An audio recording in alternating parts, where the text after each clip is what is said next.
Oh, blimey, here we go. Now we're recording. Recording in progress. Well, welcome everybody to the September meeting of the Dealey Plaza UK Society. And Jim, very, very welcome to you. Thank you so much for your patience with us. We're sorry about last month, but we're very grateful that you were flexible and able to meet us today. And particularly today, because it's a big day in the United States. It's a 20-year anniversary of 9/11. It is, yes. That's very much in our thoughts as well. A lot of coverage on TV over here about that, Jim, by the way, TV and radio as well. But we're very grateful that you've given up your time to come and meet us and particularly talk to us about, obviously you've got a book called Chasing Ghosts. There's been some really unique interviews that you've been able to do as a result of researching for that book. And we're really interested to hear from you. So I'm just going to hand straight over to you, Jim. And thanks again for joining us. Well, thank you. Thank you for having me. Appreciate it. Now, I'm going to try to share the screen with my PowerPoint handout and see if that works. Okay, I don't know if you can see that or not. Yeah. Okay, good. Yeah, we can see that perfectly, Jim.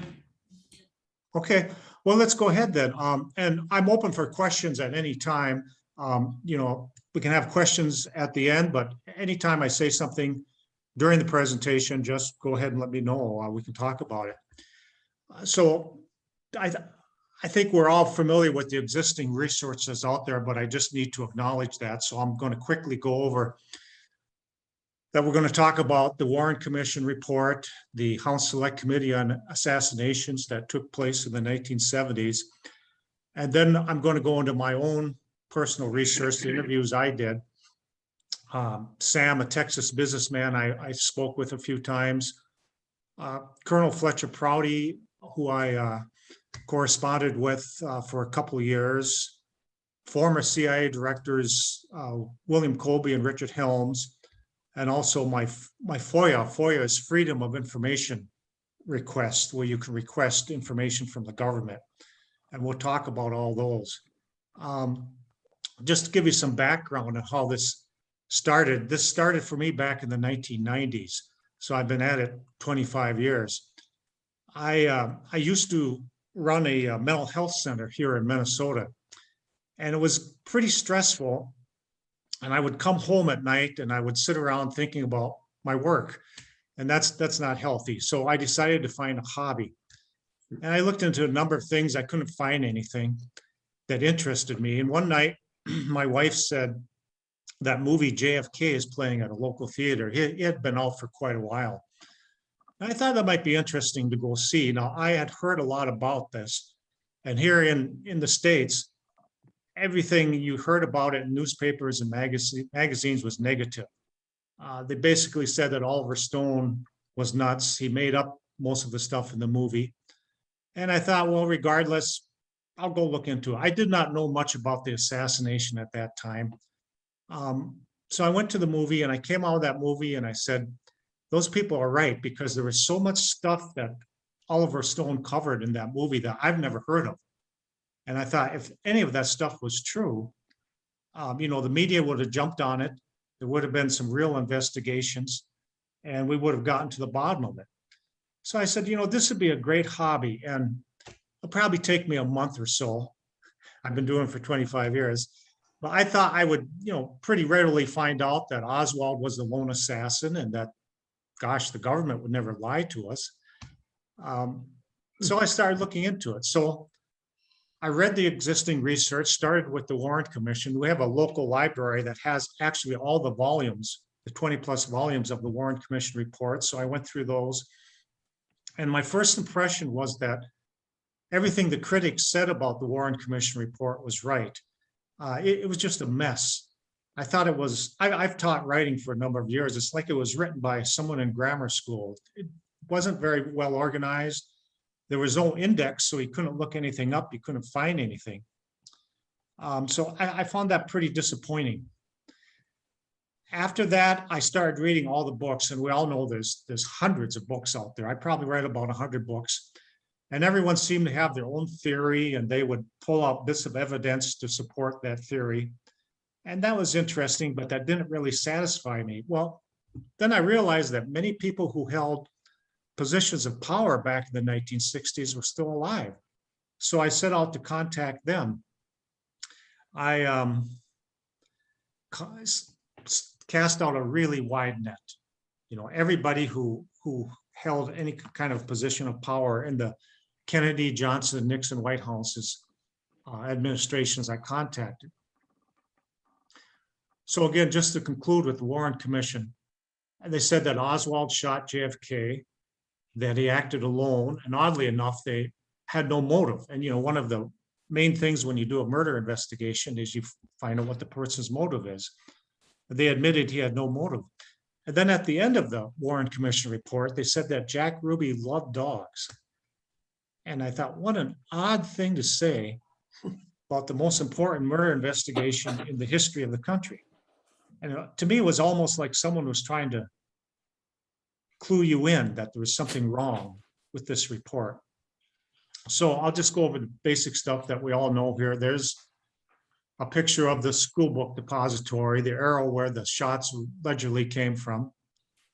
And there's a picture of the grassy knoll. The arrow might be where some people think the shots came from. So then I drew my conclusions with the Warren report, which are, I'm sure you've all heard these things. Could Oswald have made the shot? We know that he was at best an average shot when he was in the Marine Corps. He failed his shooting test the first time. I corresponded with Ernst Titowitz, who the Warren Commission said was Oswald's best friend in the Soviet Union. And Dr. Titowitz said that he had gone hunting with Oswald. Oswald was a very poor shot. And he didn't seem to think that Oswald committed this crime. Could Oswald be in the lunchroom? Well, we know that after the final shot, there were two ladies on the 5th floor who went down the stairway to go down to the street, and they didn't see Oswald come by him. We know a police officer came up from the street after the last shot. He found Oswald sitting in the lunchroom having a Coke. And nobody could seem to duplicate someone getting up from the 6th floor, running down to the lunchroom in that amount of time. So it just seemed like it didn't work. There were more than a dozen people who were around the grassy knoll who said shots came from the grassy knoll. The Warren Commission report said, well, they were wrong. And that didn't seem very convincing. And then the thing that I really had a problem with was the single bullet theory, or the magic bullet theory, which was forwarded by Arlen Specter. Now, this is a drawing from the Warren Commission report, and it shows where the bullet would have had to enter at the base of Kennedy's neck in order to come out and strike John Connally. Now, the whole Warren Commission report is really based on this happening, on this being able to happen. But we know for a fact that one of the persons on the Warren Commission, future President Gerald Ford, admitted that he changed that autopsy evidence so the magic bullet theory would work. The bullet actually entered much lower on Kennedy's back. Ford stated he did so for clarity, whatever that is supposed to mean. But with that admission, he totally destroys the conclusions of the Warren Commission report. Something else I found, which is available online, you can listen to it, is a phone conversation President Johnson had with Senator Richard Russell. Russell was on the Warren Commission, and he didn't believe in the conclusions of it. He said this did not believe that the same bullet that hit Kennedy hit Connally. President Johnson said, I don't either. So you have two presidents of the United States who say they don't believe in the conclusions of the Warren Commission report. So there's something going on here. It's really hard to swallow. So at this time, I was sending out letters, and I mean letters, dozens and dozens and dozens of letters to people. Now, when a guy like me, who's just an average guy, sends a letter out to somebody important, you don't expect to get a response. I would expect either they'll just take the letter, throw it in the garbage, or they'll have their secretary send me a form letter saying, leave me alone, can't help you. Well, one of the persons I contacted was Gayton Fonzie. Gayton was on the House Select Committee on Assassinations. Now, if you if you've read his book, that's great. If you haven't, I think it's really the best book out there. It's called The Last Investigation. And Gayton talks about his part in investigating for the House Select Committee on Assassinations.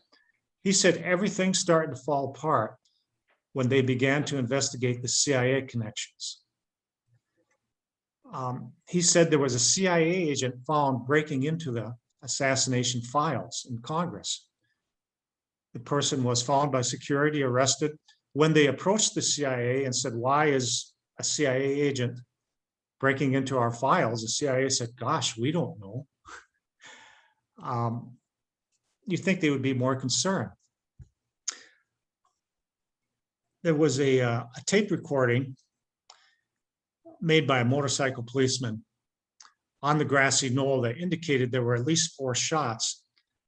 Now, that actual tape recording was given to some scientists to try and develop, and I actually was able to correspond with them and talk with one of them. And they said that the funding ran out for that investigation, but privately, they told me that they were convinced there were at least 4 shots, maybe 5, on that tape recording, which again totally destroys the conclusions of the Warren Commission. The House Select Committee on Assassinations told me that, told us all that there was a probable conspiracy. One of the more interesting things I found in speaking to Gayton Fonzie is that he found somebody down in Florida who he felt was a firsthand source on the assassination of President Kennedy.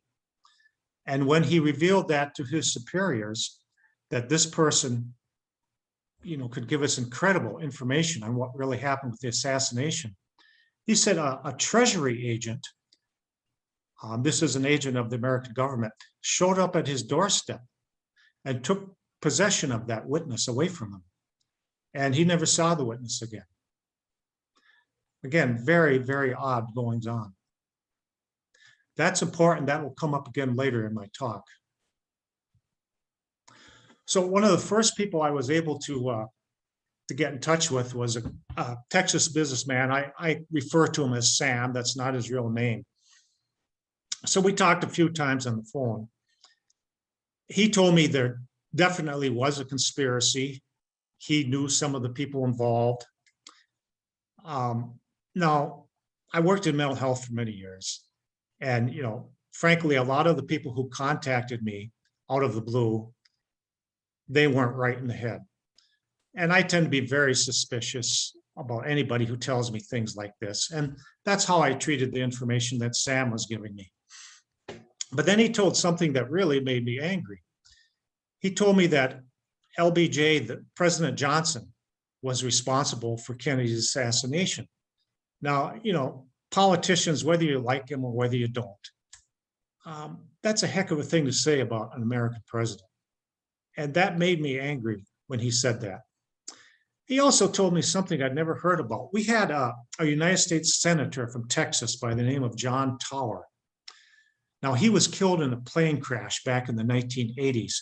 He had a history of, he had a lot of personal problems. And these came out when he was testifying to be the elder President Bush's Secretary of Defense. And he just crashed and burned in his investigation, and they refused to appoint him. And according to Sam, he was having a lot of reflections on his life and was thinking about coming forward with a lot of the things he knew that had gone on, including Johnson's connection to Kennedy's assassination. And according to Sam, Senator John Tower plane crash was murder. It wasn't an accident. Well, I thank Sam very much for all this information, and I set out to disprove everything he told me, because frankly, everything he told me was nuts. It was just nutty. Well, it took me about 10 minutes in the local library to find that there was indeed a newspaper article in the Dallas newspaper,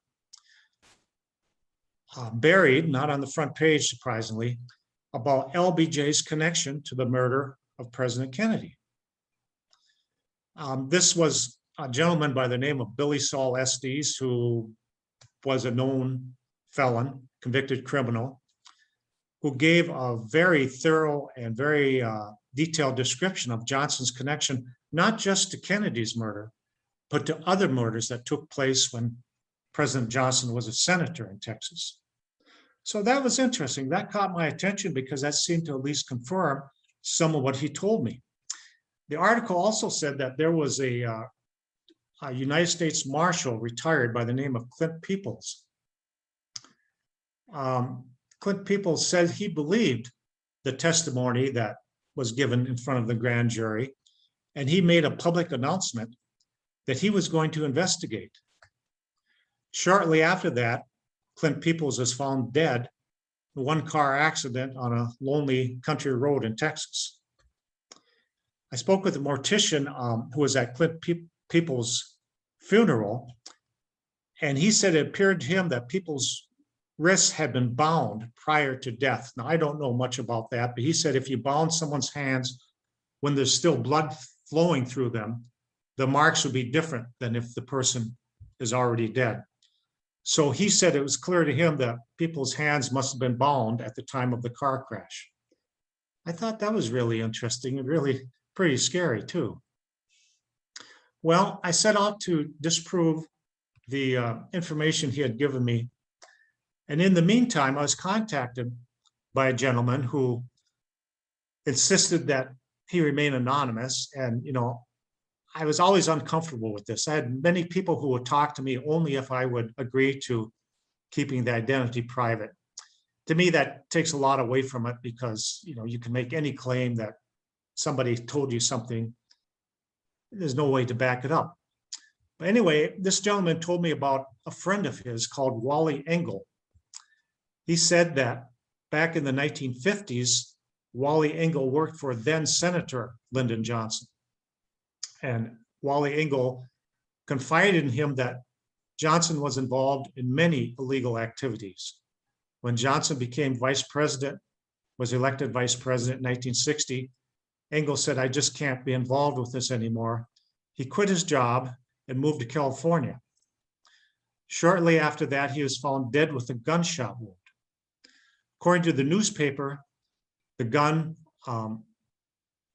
was found, I don't remember now if it was the right hand or left hand, but the family said it was in the wrong hand. That's not the hand. He was right-handed, the gun was in his left hand.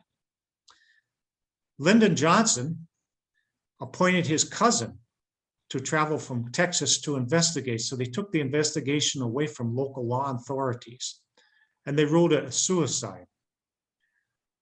The family did not believe he was suicidal. And as a matter of fact, his wife said he did not even have a gun. So again, that seemed really odd. So about that time, I heard back from a gentleman known as Colonel Fletcher Prouty. Now, Prouty, among other things, was the director of covert operations for the Joint Chiefs of Staff.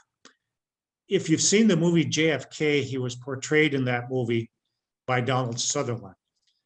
To me, it's one of the most fascinating scenes in the movie. It's very helpful. He suggested that I check out the National Transportation and FAA files regarding Senator Tower's plane crash. And he said, look at how the media reports. And that was interesting because he pointed out to me that it had been revealed over the last many years that the CIA had many plants or many people working in the field of journalism, which I didn't know. And I looked into that and that was confirmed. That's absolutely right. And he also told me that there was something he called unspeakable power out there. And he asked me to be careful. I found him to be a very helpful man. I was just really more confused by anything by what he was saying. So I said, okay, well, we'll check out the plane crash. And I was really anxious to do that because I wanted to disprove everything I had been told about Senator Tower.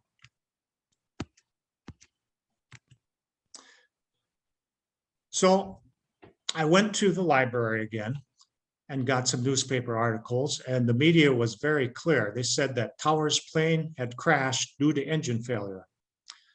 Well, at that point, I thought I had this mysterious caller because he said that Tower was murdered but yet the media said the plane had crashed due to engine failure. So I followed up. I contacted the National Transportation Safety Board and was transferred to a few different people. So I'm eventually talking to a lady on the phone, long distance. And I said, I want to look into this. Can you pull up the documents on this plane crash? And she said, sure, no problem. So I'm on the phone, but I can hear her clicking and typing on the keyboard. And she came up with, I guess, what she called a face page. And she said, there was no engine failure. The cause was listed as undetermined. So I said, well, the papers all said there was engine failure. She said, well, no, that's not what is listed here. They were unable to determine the cause of the crash. I thought that was odd. So I said, well, I would like to get the name of the investigator and see the actual files. Can you call those up for me? And she said, no problem. So I'm on the phone. I hear her clicking away on the keyboard on the computer. And it's taken a long, long time. And I'm wondering what's going on. And finally, she comes back in and she says, well, that's really odd, but all those files have been deleted. I said, well, hey, I'm sure you have backup files. Can you access those? And she said, well, that's why it took me so long to get back on the phone to you. We make 2 backups of every file. I checked those. All of those have been deleted. I found that to be really odd and really suspicious. And it gave some credence to what this phone caller had told me. So at that point, I had written a letter to William Koepke. Koepke was the director of the CIA for a couple of years back in the 1970s. He was fired by then President Gerald Ford for cooperating too much with congressional investigation. I was stunned when he called. I was sitting in my office, picked up the phone. I thought it was one of my coworkers. He said, this is William Koepke. You had sent me a letter. Let's talk about it. We talked quite a bit about the investigation, and we talked about Kennedy's death. And I think I built up kind of rapport. One of the benefits with working in mental health is you develop some psychological interviewing skills. Sometimes you can draw people out a little bit, and I tried to do that. And then Koepke wound up doing something that really surprised me. He wound up apologizing to me. And he said, people think that the director of the CIA is a powerful man, and he is. But there's some things he can't do. He said, I would love to have investigated the Kennedy assassination. But when I started to do that, there would immediately be leaks to the media. I would be demonized. I would be criticized publicly. I would have wound up getting fired immediately and not being able to do any of the things I wanted to do in my job. And I told him, I understood that. He then did something that I thought was interesting. He was about to hang up the phone, and I said, well, sir, I did also want to ask you about Senator Tower's plane crash. And I reminded him of some of the things I said in my letter, and we talked about it. And I found him to be very interested in it. I had the impression that he was going to look into whatever contacts he had. He didn't share with me what contacts he had, but I'm sure a director of the CIA had some, and look into that crash himself. And then as we closed, he warned me that I should be careful about what I was doing and whose toes I was stepping on, which I thought was odd because, if Oswald had killed the president and there was no conspiracy, who could I really be offending? Shortly after that, I was very surprised to find out that William Koepke died quite unexpectedly. And if you've heard anything about that, you know that he apparently had prepared dinner. His wife was out of town. Looks like he had sat down to dinner. It looked like he didn't touch a bite. He got up and went for a canoe ride. There's a river out behind his house. And they found him several days later. And they said he must have died of a stroke and fell in the river or something. I found that very odd and the timing very unexpected. I actually I waited several months to contact his wife, Sally Shelton, because I wanted to give her some time to grieve. And she was a very sweet lady. She called me and she said the only way she could be at peace was to believe that her husband had died naturally of natural causes. And I didn't want to push that at all. But again, I thought that was a very odd death, the timing of it. Well, as I continued my investigation, I had heard from a number of people that there was a connection between the Watergate burglars and the assassination of President Kennedy. Just a little background on this. This is kind of complicated. But there was a claim by Nixon's chief of staff, Bob Haldeman, who many people consider to be the second most powerful person in the country, that when the Watergate burglars were arrested, the reason that Nixon wanted to stall the investigation was he did not want it to come out that there was a connection between some of the Watergate burglars and the Kennedy investigation.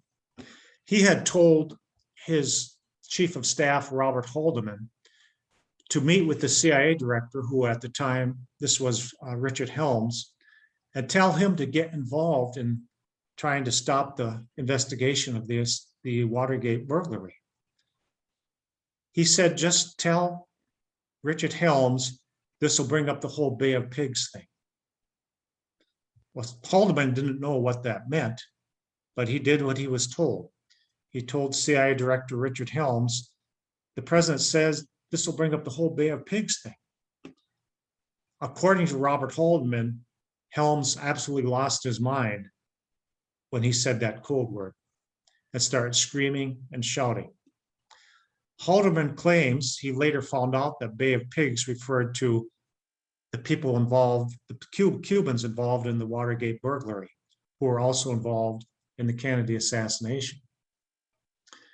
I was told that the missing, I don't know if you're familiar with this, but there's a famous missing 18 minutes of tape from President Nixon's office.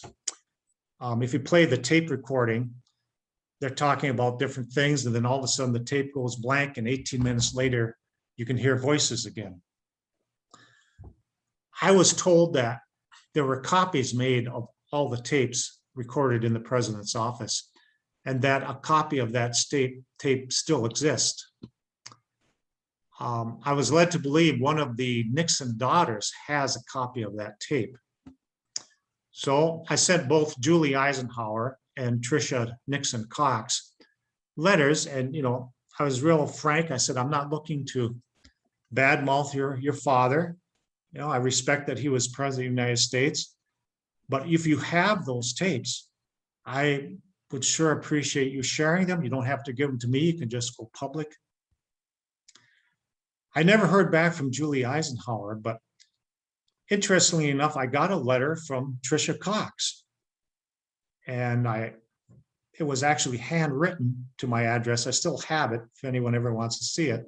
I bring it usually when I go to these talks. And I said, well, here's the envelope, and here's what was in it, nothing. For some reason, she sent me an envelope, empty envelope, in response to my request. And, I can think of several different reasons why you would do something like that. Frankly, don't know why she did it. But I'm still hopeful something will happen there. Because supposedly on those 18 minutes of tape that she has, Nixon talks about the connection between the Watergate burglars and the Kennedy assassination. If I ever were able to get something like that, again, I'm not in this for the money. I'm not going to charge anybody for it. I'd put it on the internet where everybody could listen to it. Because all I'm really interested in finding out what really happened and letting people know what happened. Well, at that point, I had a lot of information. I'd gotten a lot of feedback from people. I hadn't yet written a letter to Richard Helms. He was one of the longest serving directors of the CIA. So I sent him a letter, and at this point, I kind of expected to get an answer because a lot of the stuff I included in his letter was the things we just discussed.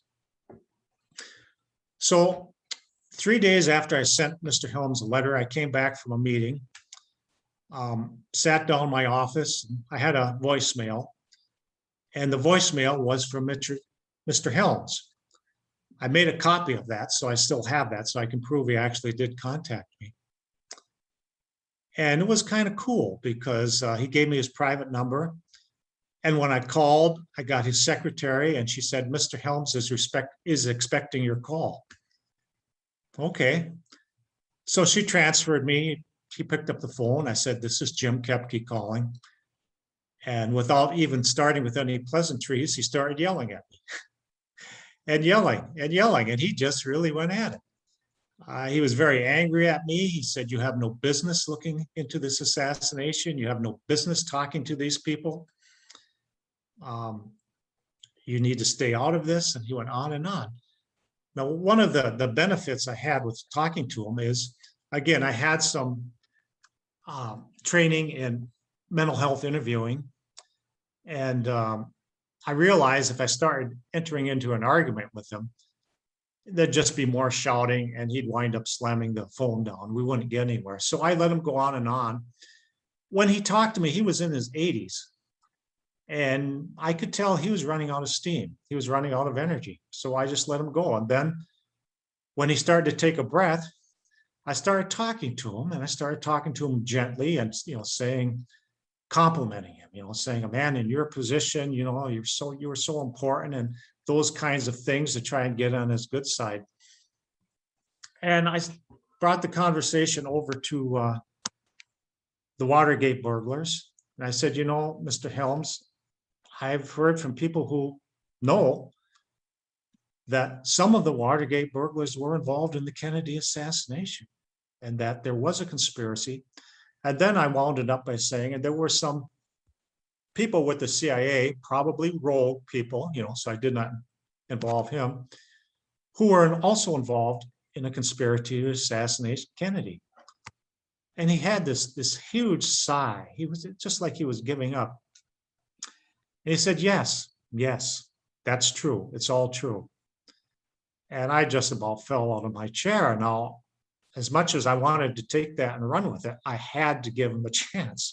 I had to give him a chance to take it back. He didn't seem like the kind of guy who would make a joke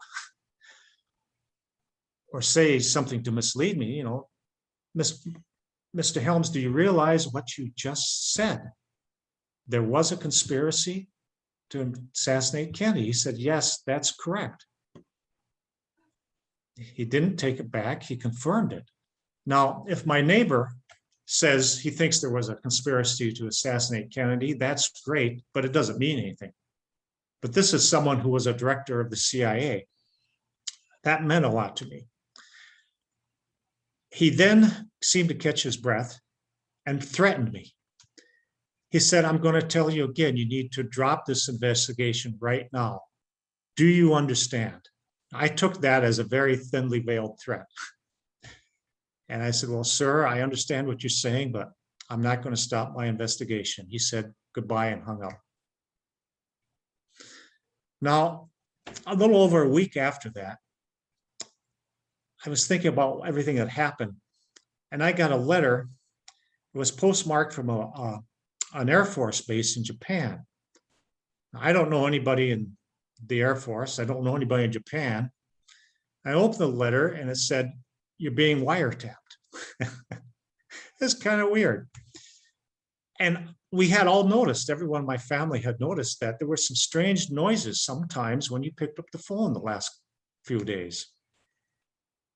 And it seemed to be causing some interference in the conversation. So I contacted the local phone company and said, there's something wrong with my phone. Now, I don't know about how things are in England, but here in the United States, when you have problems with your phone, it takes a week or more to get someone to come. So I made an appointment a week out. I knew I'd have to take time off from work, but that's fine. So I made the appointment, and then I sat down in my chair and started watching television. And then shortly after that, I noticed a white van pulling up in front of my house. Now, the telephone pole for my house is right off of my garage. And this guy gets out, climbs up the phone pole, and he's up there just for a minute or two, and he comes down, gets in his van, and pulls away. And I thought, wow, that's service. So I went and checked my phone, and after that, my phone was okay. So I don't know what happened, but again, I thought that was real strange, and it seemed to happen right after my talk with Mr. Helms. So again, I thought that was very odd. So now at this point, I pretty much contacted everybody I can contact. I feel I'm pretty much done with my investigation. And I was pretty much ready to put it to rest. But this is where everything took a real dark turn. And, you know, sometimes I get emotional when I talk about what happened, but we're going to talk about something that was very unexpected. So, quite a while after this, I was reading the newspaper one morning before work. It's a newspaper in Minneapolis, Minnesota. It's called the Star Tribune. And there was an article in it. And whoever wrote it made the case that anybody who believed in the Kennedy assassination was stupid. And I thought, you know, that's really blunt. And since most people, surveys show, believe there was a conspiracy to assassinate Kennedy, I thought you insulted a lot of people by saying that. And, you know, I was so upset by that. When I got to work, I made a phone call to the editor of the Star Tribune. Very nice lady. And I talked with her. I said, you know, that was really kind of an insulting thing to say. And she said, you know, you're right. And I'm sorry I ran that article. And she said, I'll tell you what, if you want to write a letter rebuting it, I'll print it. Well, fine. So I wrote a letter. Now, where I worked is only 2 blocks away from where the Star Tribune was. So I just walked it over there on my noon hour. And a couple of days later, it appeared in the Star Tribune. I figured, well, that's that. And that was the start of something that I never could have imagined happened. The day that the letter appeared in the Star Tribune, I had to take my son to a basketball game. Came home at night. My daughter says, a man called. He wanted to talk to you about that letter you wrote. I said, well, I'll call him back. What did he want? And she said, he wouldn't talk to me. And he said he would not leave his number.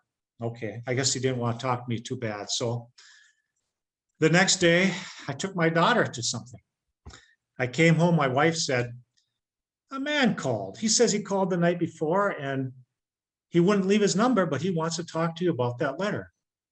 And this went on for a couple of days. I was always out of the house. Finally, this guy really wanted to talk to me. I was home and the guy called and he told me the most incredible story. He said that he had a very good friend who was a treasury agent, or what we call an ATF agent, who lived and worked here in Minnesota. And he said they were very close, and each of them went through a divorce, and they would share things with each other, and they would go on fishing trips, those kinds of things. And he said sometimes when they would go on these trips together, this gentleman, whose name he said was Mike Hall, would share some things about his work in the past, things that really bothered him. And, you know, if we have a close friend and you've had some traumatic things in your life, you'll share them with a close friend sometimes. And he said one of the things he shared with them was that the Kennedy assassination had nothing to do with Lee Harvey Oswald. He said it was a conspiracy. He said the CIA was involved, some people from the mafia were involved, and he said the CIA really did its best work. The actual assassination was a little sloppy, but the cover-up was superb. He said the word he used was the CIA had done its best work with the cover-up. Well, that was all very interesting, and he told me a lot of other things. And I said, well, you know, can I meet with you? Can I talk more about this? And he said, no, there's no way I'm going to give you my name. There's no way I'm going to give you my number. You're never going to hear from me again. And he hung up. Well, what do you do with that kind of information? So I let it sit a couple of days. You know, the guy sounded sincere. He didn't sound like he was crazy. And I was actually, frankly, considering just forgetting all about it, but I was curious. So I called the ATF office here in Minnesota. And actually, all I wanted to do was verify that there was such a person as Mike Hall, that he even existed. So I called and I spoke with a secretary, receptionist, and I said, I want to verify that this person used to work here, Mike Hall. And she said, well, I'm new. I don't know. We don't even have a personnel office here, but there's an agent who's been here forever. That's the term she used. And if anyone would know him, it'd be this guy. So she connected me up with him. So he answered the phone, and,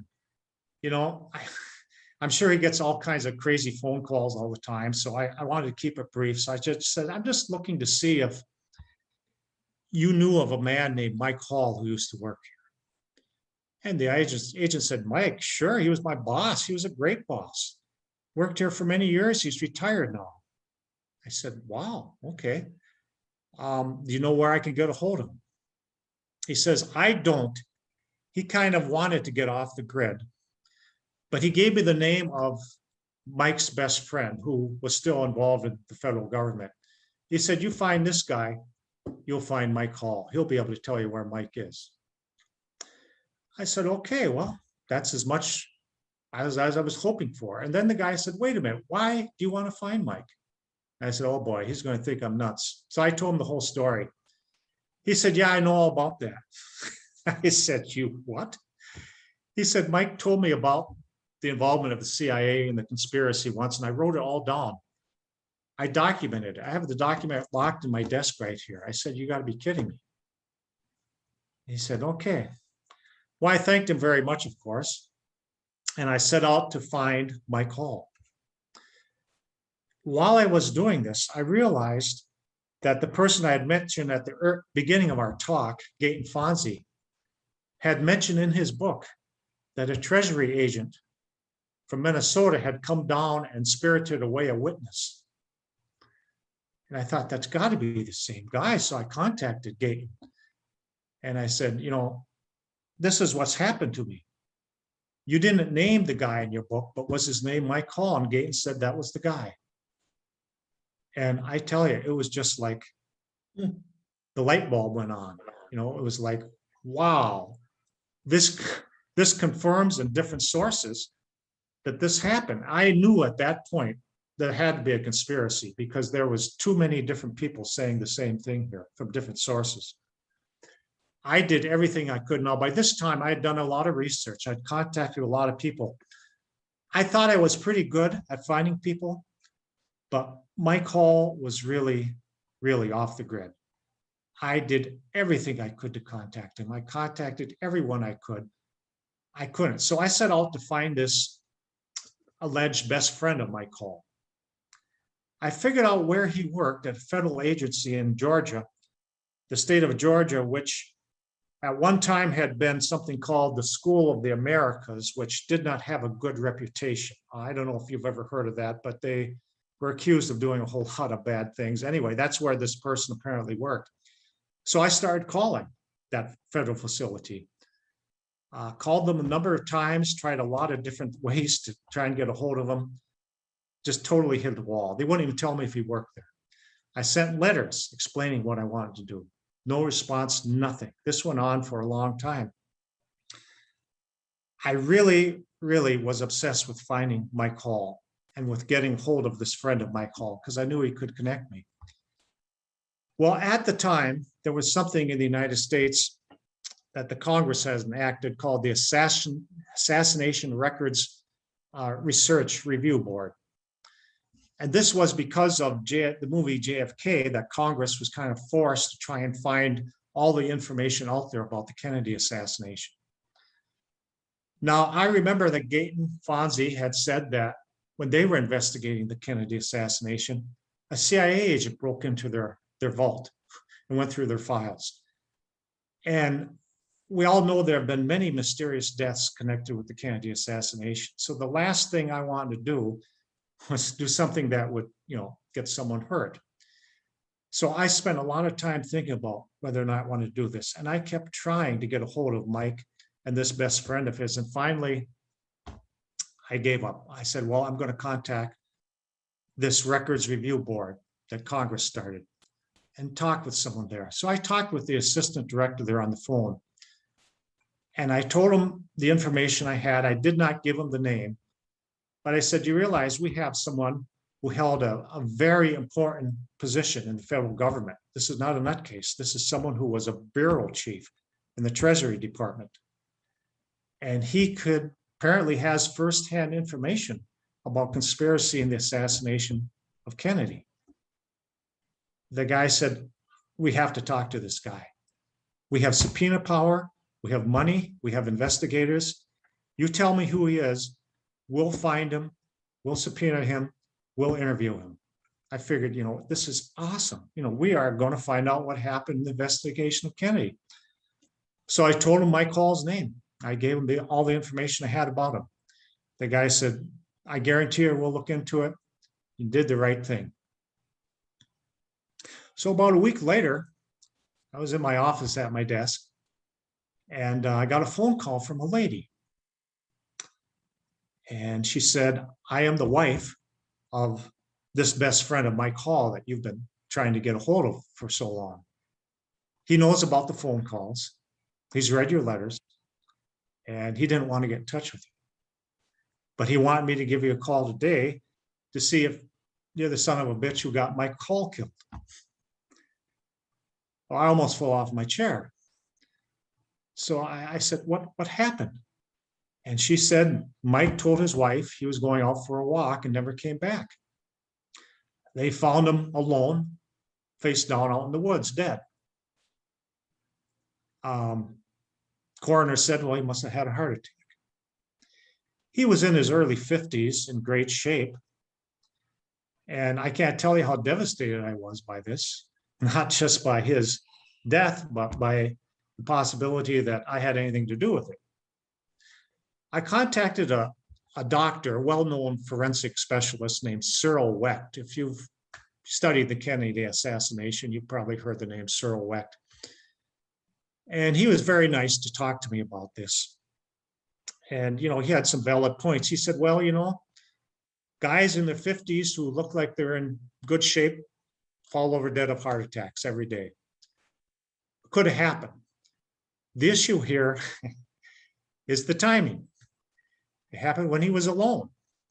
It happened right after you gave this information about what he knew and what his name was. So that's something that I've had to live with since then. So I continued my investigation, and I used something called the FOIA, or the Freedom of Information Act, to pursue these further connections I had to Lyndon Johnson. So I sent Freedom of Information Acts to everybody looking for information about Johnson and the Kennedy assassination. And it took years to get it back. When I finally got back what I was looking for, I got back a huge stack of papers. And it was pretty mundane stuff, nothing. And right in the middle of it, I found a document here. This is the face sheet. It was from the director at the time, J. Edgar Hoover, director of the FBI. And what it was a document. The FBI had a mole or a spy in the KGB. And according to the document, this spy had always provided correct information as what was going on in the KGB, had provided this information to the FBI. And according to the spy, I don't know how well you can see on your screen, it said the KGB was in possession of documents proving that President Lyndon Johnson was responsible for the assassination of the late President John F. Kennedy. Well, again, this is a pretty convincing document to me. And this was 20 years ago. And I've spent the last 20 years trying to get my hands on that evidence that the KGB supposedly has. Now, what I've been able to narrow down is the KGB has two sets of files. There are the general files, which are open and which you can request information from. And there are the closed files, the top secret files, which I've been told this is probably a part of. I've talked with people at the Washington Embassy. I've talked with people at the UN. People at the UN, I talked with a diplomat there from Russia who was very helpful, tried to be helpful anyway, gave me some ideas of how to get this information out. I visited the Russian consul in Seattle when I was there. And people at a certain level are very sympathetic and they're trying to be helpful, but they don't have the power to actually release those documents. I've written more letters than I can think of to Putin and the people in his cabinet. And that's where the investigation sits. I think that there do exist two smoking guns on the assassination. This document in the KGB and that Watergate tape I referenced. And that's just something I continue to do. I figure maybe I can somehow sneakily get in to those files somehow and get that information from someone somehow. If I ever do again, it's not something I'm going to put in a book and sell. It's something I'll put on the internet where everybody can see it, because I think this is, especially if you're an American, this is our country. We deserve to see this information. So that's pretty much all I had. I'm interested in whatever comments or questions you all might have. That's great, Jim. Thank you so much for that. That's a terrific presentation. And I'm sure there's a lot of questions. I mean, there is some things in the chat box. Unfortunately, I can't see them because I'm too far away from my screen. So I'm going to ask if people have any questions. Do you want to unmute yourself and please just ask Jim directly?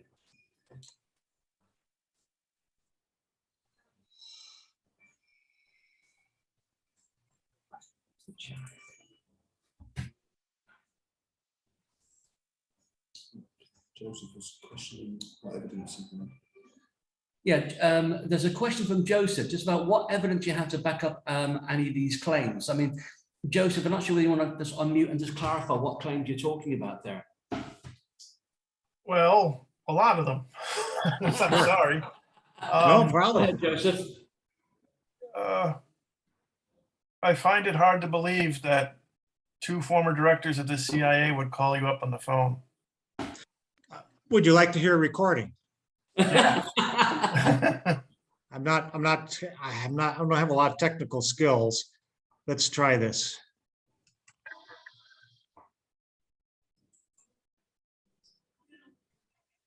Oh, we can't hear it. Let's see. I don't think it started from the beginning. Yeah, there. I don't know if you heard that, but he identifies himself as Richard Helms. And when I would send these letters, I didn't want anyone to play a practical joke. So I'm the only one who knew I sent those letters. So it's not like anybody else would have known about it. And if you've heard Helms talk, that's his voice. As far as the evidence about the KGB information, when I had the PowerPoint up, I had the document on that, and you can look at it. In the last, I'm not sure when, maybe the last couple of years, it came out that someone else got a hold of that same information and has put it out there. So it's out on the internet if you want to take a look at it, the document from the KGB. The information from Senator Russell saying he didn't believe the conclusions, and President Johnson saying he didn't believe either. That's also, you can Google that conversation. It's about a 20-minute conversation. And yeah, I'm aware of the conversation. Pardon me? I'm aware of the conversation. It's in Michael Beschloss's book. Yeah.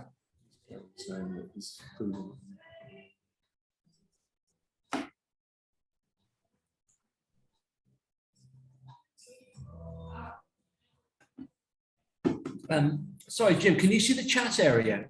No. Okay. Let me see here. Oh, okay, here it is. I'm sorry. Like I said, I don't have a lot of skills. No, that's good. That's fine.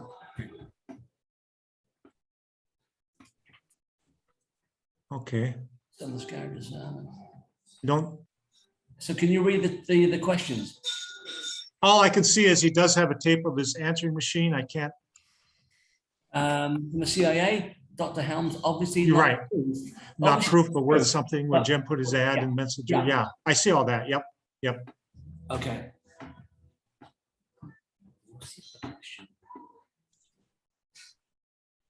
That's it.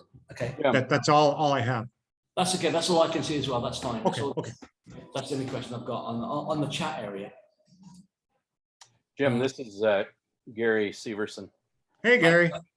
By the way, I've been interacting with Jim for 20 plus years over this, and this story hasn't changed. So usually that's an indication that somebody isn't grifting.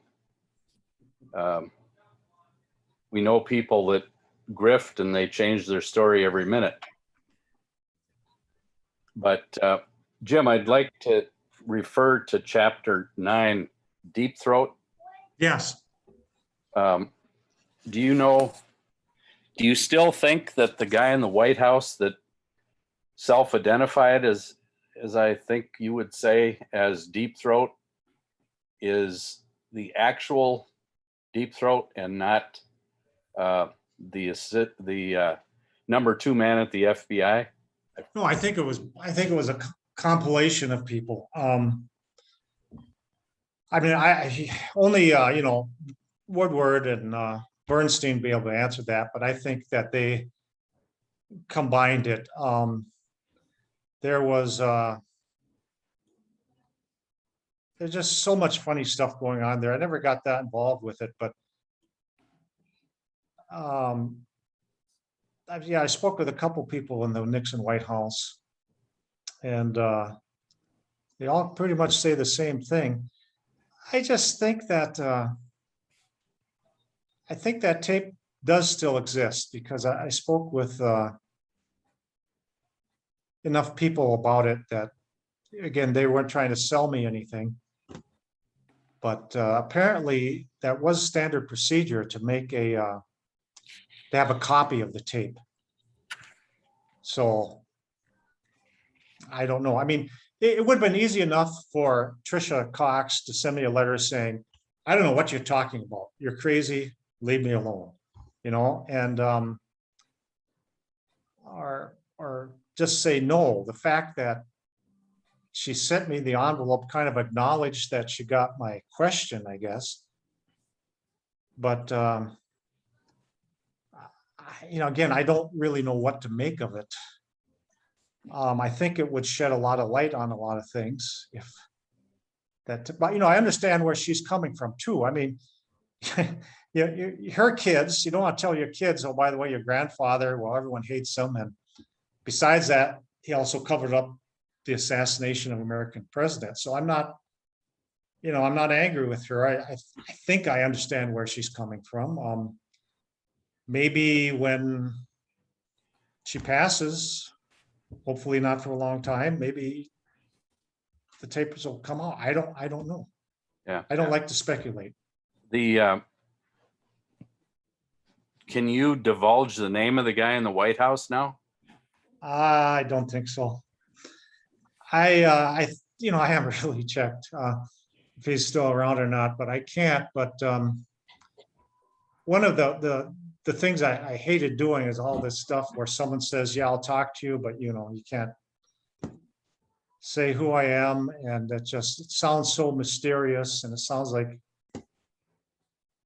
well, they're maybe playing me a little bit, but it sounds like I'm playing a game here too. And I can't do it. Yeah, I mean, he could be part of the composite that Woodward and Bernstein eventually said that they. I suspect. I've spoken briefly to both Woodward and Bernstein here in Minneapolis on occasion, and I don't think they can be trusted as far as you can throw them either, based on their answers to questions I asked them about. Really? For example, I said to Woodward, you were you actually admitted that you were a courier Yeah. between the Joint Chiefs of Staff and the CIA. general at the executive office building that was implicated in doing some shenanigans as far as Watergate. I can't remember his name now. But I said that. I was standing toe to toe to Woodward, and I said, is it true that you were CIA? Or, excuse me, naval intelligence? And he took a half a step back and he said, that was disproven a long time ago. Oh. And I was about ready to go for the jugular. And at that moment, Mark Dayton, who was a U.S. Senator from Minnesota, comes up to us all excited about meeting Woodward, and that ended it. But Woodward proceeded to go up on the stage and tried to signal my union teacher reps to throw me out because he was afraid that I was going to ask him questions after his talk to the teachers union. Well, I wasn't going to do that. But at any rate, he was, his speech given to a bunch of like 1,000 teachers in the room was about the correctness of the foreign policy in Vietnam. Oh.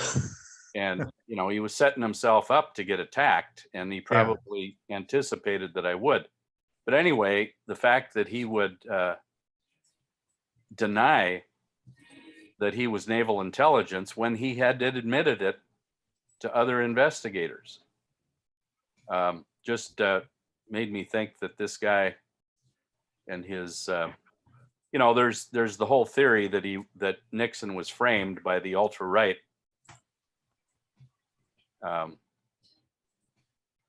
to in effect assassinate his character, and not because they couldn't assassinate him physically. Yeah. So anyway, Woodward had that history with Casey, another CIA director, and they just seemed so incredibly close for someone who's supposed to be a independent journalist, that I always thought that was, odd. Yeah. For a journalist to be that close to a director of the CIA. I don't know. Jim, can I ask a question? Do you have a website? Would you make the transcripts of your interviews available, or do you have recordings that you could make available? No, I don't have a website. I know a lot of people go into this with the idea of writing a book, but I just, the book I have, I just put together because someone said to me, you have to get this information out there. And that's why I did that. But I was really just doing this for my own interest. So I've never put, it is kind of interesting because last year, my wife and I were looking for something to do because we're kind of shut down because of COVID. Started cleaning out our house, and I was finding all sorts of stuff. I had stashed a letter here and a document there. So yeah, don't look at me as someone who's a professional investigator, because I don't have a website or anything like that. Would you make the stuff available? Yeah, whatever I have, I'll make available. I just get the impression now that the research community is becoming much more open. Yeah. And there's a lot of researchers working together, and it's much more collaborative than I think it used to be. Yeah. Jim, can I ask you a question? Sure. Yeah, I'm on there as MRHI. It's the name is Ian Hughes. Yeah, great talk, and the information is amazing.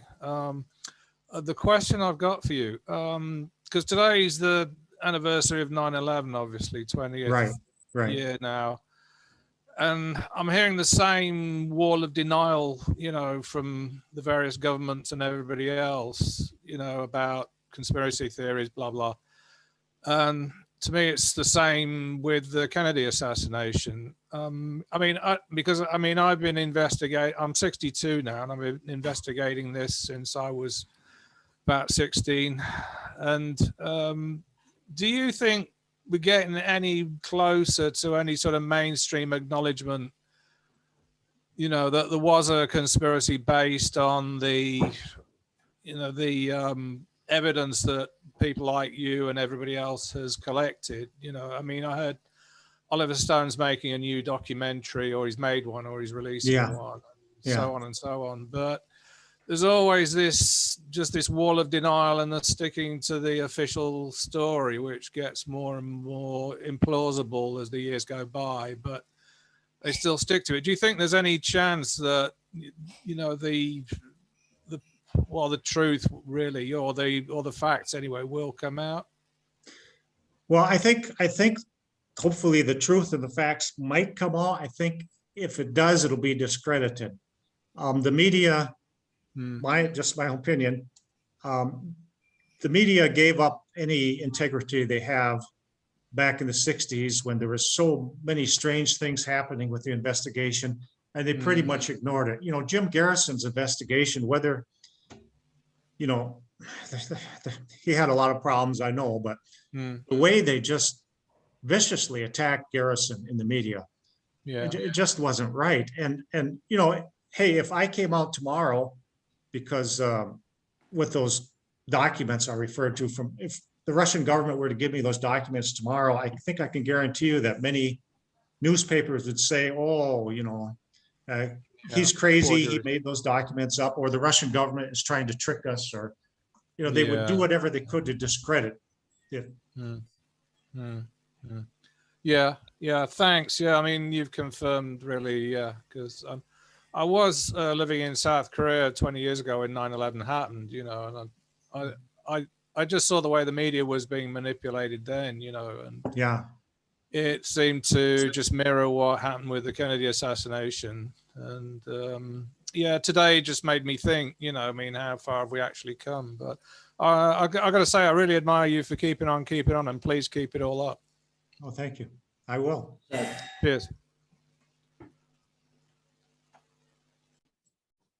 Yeah, well said. And I think we all kind of think that. I think what's coming across to me is the people that seem to do this research, yourself included, are targeted. You know? Yeah. If I think they kind of encourage people who are not right mentally to come out with stuff, because then they can say, well, anyone who believes there a conspiracy is crazy. Yeah. And, you know, they put everybody in that same box, even if you are a legitimate researcher, and even if you have come up with some legitimate information. Yeah. So you're putting your reputation at risk when you do this, but hey, at my age, what do I care? So.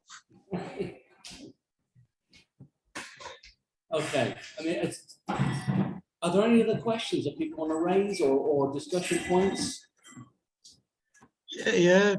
Jim, interested about the John Tower plane crash, or whatever it was. Have you ever looked at JFK Jr.'s disappearance? Well, you know, I haven't really looked into it. I used to be really naive, and now I'm probably too much the other way. I'm very suspicious. It just seemed odd to me that when I remember watching the news, I don't know what, it was a major network after the plane crash, and they were just so quick to jump on it and say, oh, you know, this kind of thing happens all the time. It's nothing unusual about plane. It just seemed to be too much to me. And so I don't know. I really don't know. Would I be able to contact you by email? Sure. And sure, is that possible? Great. Yeah, thank you. Yeah. I'll do it via Tony. I can give you my email to Tony and pass it on to you maybe. Yeah. Yeah, that'd be great. Thank you. Thanks, Jim. Yeah, great. Thanks, Well, Tony. thank you. Thank you for having me on. Thank you. Thanks a lot, Jim. And Thank you. a really interesting discussion. Thank you so much. And thanks for all that you're doing, you know, to bring the research forward. So brilliant. I'm just going to stop recording, but please feel free to hang on.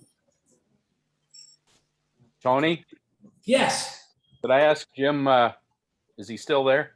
Yeah, Yes. I'm here. I'm Still here. there. Yeah. Go ahead, Gary. Jim, you have a chapter 8 on Tunheim, Judge Tunheim, Oh, yeah. the ARB. And, you know, it's about 10 pages, I guess, but I was at the Right. talk, of course, with you back Yeah. in, I don't know, 2002 or something. Yeah. And so because we're in Minneapolis, we've had access to him. But I think what you distilled in your notes in those 8-10 pages about what he said to us, is a group of about 30, I think, Yeah. Yeah. is probably an example of the most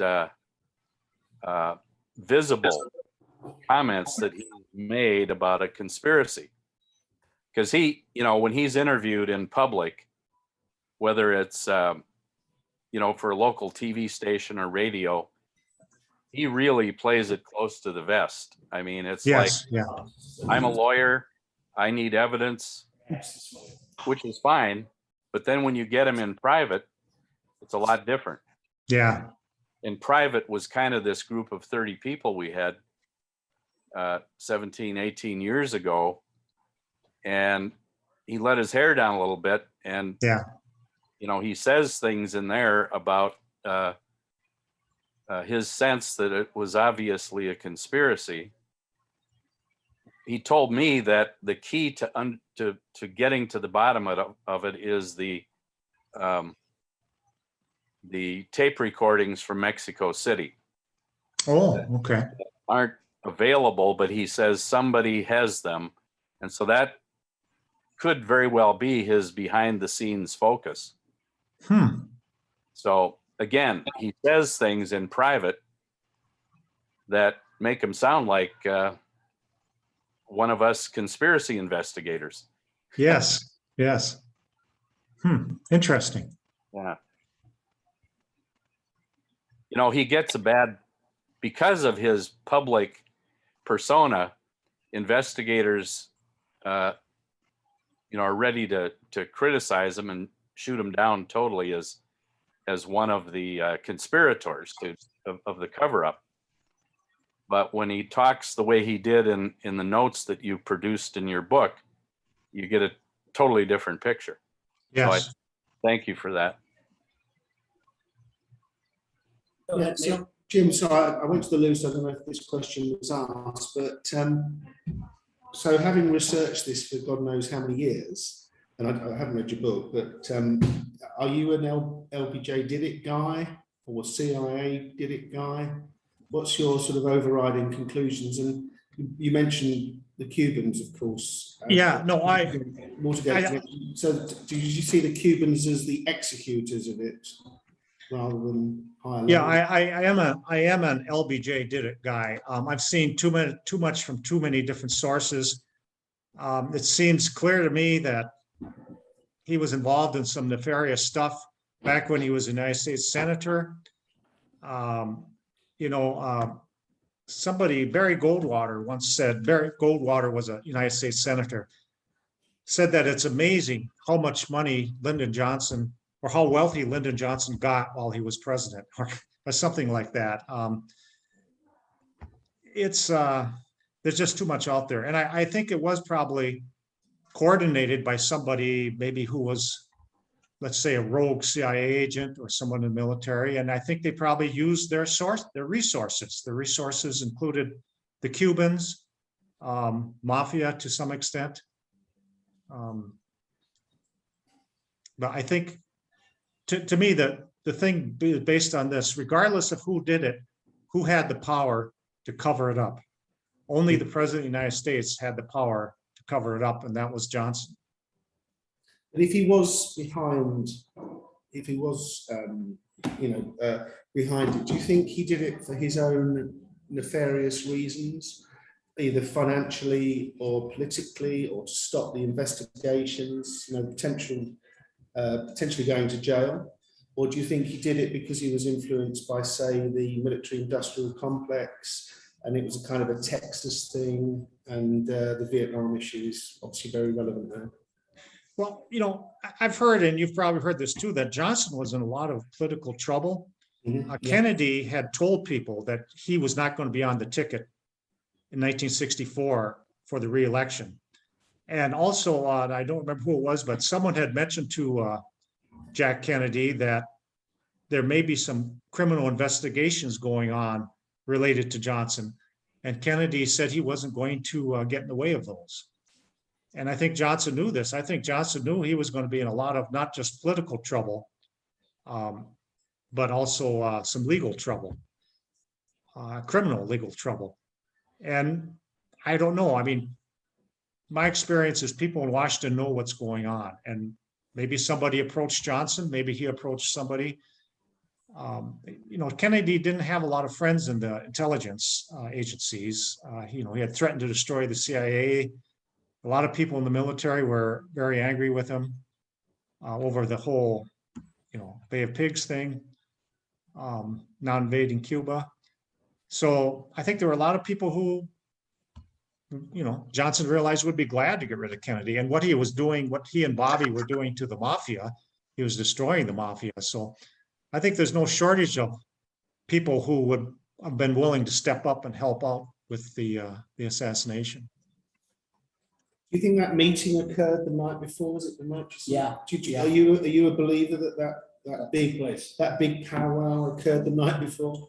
I don't know for sure if it did, but it certainly sounds believable to me that it did. I mean, I think his mistress was there, and she said that it occurred, and also said that Johnson said something like, "Those Kennedys will never bother me again after tomorrow."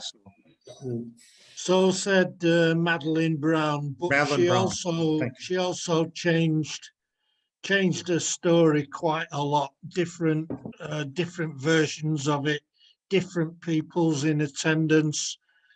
Murchison Senior wasn't in Dallas at that time. Mac Wallace was the shooter behind the grassy knoll. I don't believe Madeleine Brown. Yeah, I wouldn't. I mean, Mac Wallace may have been involved in some murders and some nefarious stuff, but if I was going to do it, I would want a professional assassin making that shot, because if you miss, I mean, they would have hung Johnson.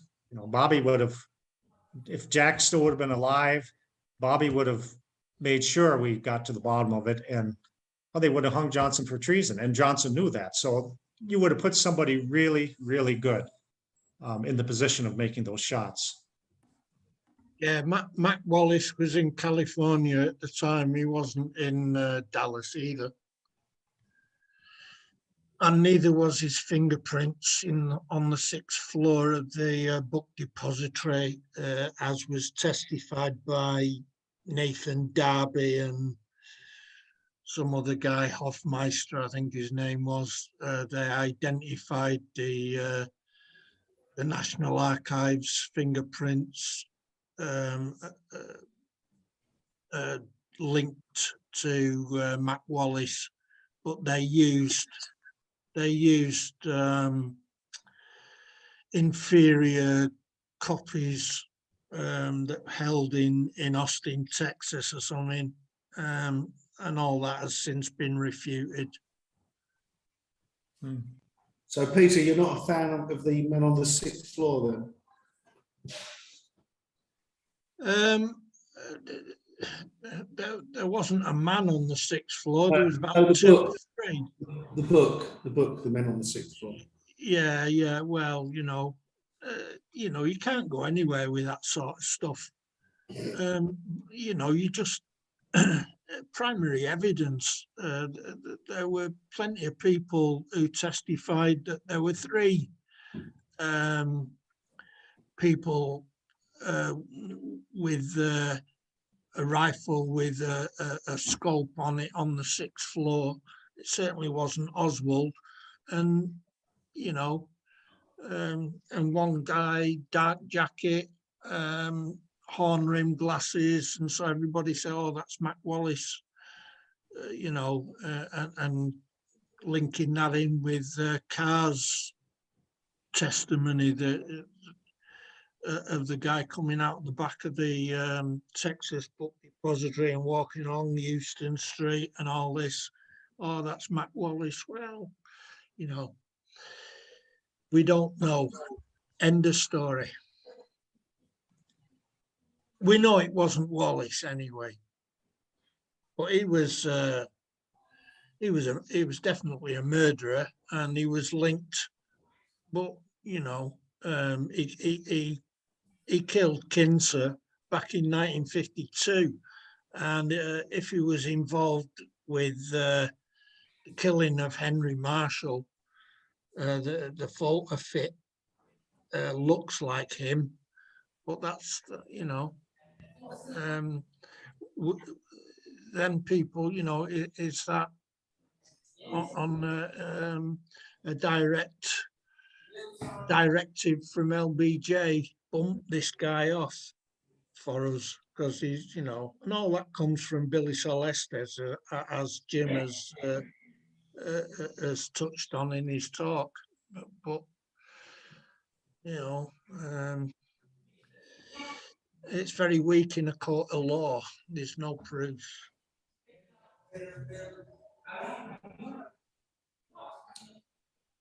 I rest my case, Ron. Okay, great. Well, thanks a lot, Pete. Jim, thank you so much for meeting us today. It's been Thank you. I really appreciate it. I enjoyed it. Thanks so much. great. I'm glad you did. And a round of applause. Really enjoyed it. Thank you. Thank you. And I'm going to pause the recording here, but again, Jim, you're a legend. Thank you so much.